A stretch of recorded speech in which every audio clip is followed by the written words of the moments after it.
Mondir is only 18 years old. He was detained here in Ain Zara prison for nearly 3 months, suffering the kind of arbitrary detention and torture that is one of the many reasons why the UN called on NATO to intervene and protect the civilian population of Libya.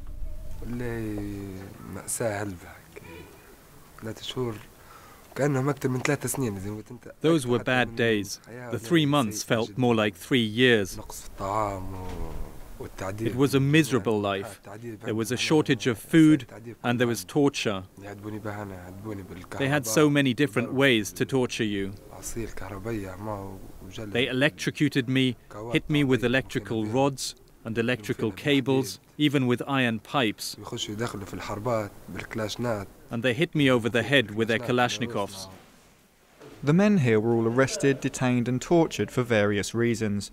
Inciting opposition demonstrations, having their phone calls tapped when they were criticising the regime, or writing anti-Qadhafi slogans on walls. Adil here was arrested and detained for giving bread to revolutionary fighters. His wife knew he had been arrested, however was kept in the dark about what was to happen to him.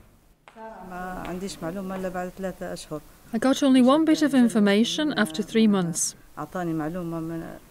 Someone brought me a message saying that my husband was being kept somewhere.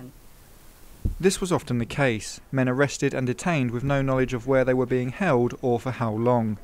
People knew these places, known as political prisons, existed, but knew nothing about what went on inside them. It's claimed some men were even killed here. Others were said to have been released but never seen again. These men see surviving such a place where they could have been killed as a great accomplishment and something that they endured for their country. Despite the torture he's suffered at the hands of his captors, Mohammed doesn't seek revenge.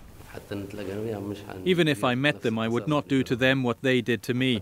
I would hand them to the Justice Department to be judged by the law.